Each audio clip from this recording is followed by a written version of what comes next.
شوف الفيديو اقول ده لك كده على سواق حاجه تريلا سيس عشان ترتاح. بيتحدث، شوف كده قول انت لي اخرك تعمل معايا ايه؟ اخرك تحلل لي. مش ايوه يا واعي. سيسي والله اخرك تحلل لي، ما عقله تعرفش مش تعمل معايا فيه. غير كده. لا يا جدعان، وخلي حد عرس يكلمه يقف لي في قول له كمين يقول لي حاجه. بلاش. راجل هيدر اهو، لسه يا جد الموضوع هيدر اهو، سهل. لسه جاي انت لك. ممسوك متلبس يا خلي صاحبي. عرس يقول لي حلل. وعارف انا كل حاجه عندي ليها حلول. بص، هو انت اللي يعني انا بتجيبه ممكن اروح لنفسك. اعمل رخصه بدل فائد يعني انا مش وما عارف الراجل ده تحلل لي اتجنن ولا ايه، ده على الصبح اشتغل. كده يعني فاطر بس انا يا معلم وفضيحه، خلاص فاضر ومفضوح. كرفتها كاببها.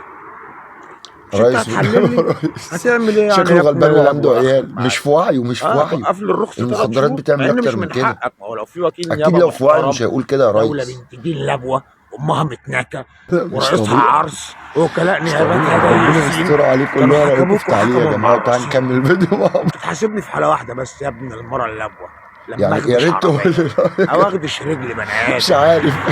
او اخدش حياء بني ادم. الراجل يا اتجنن. ابن دين المتناكه يا دوله وسخه بنت دين كلب شعبيط. غير كده مالكش تحاسبني بيست ولا تقول لي بيست. حلل. هي احلل المخدرات بتاعي مقويه قوي. حلل الرجوله بجد انت وحكومتك يا اسطى، في ودنيتك ايه؟ وحياتك. وهسكت عشان الناس اللي عندها لسه ذره كرامه، ولو اني ما انتش شايفها.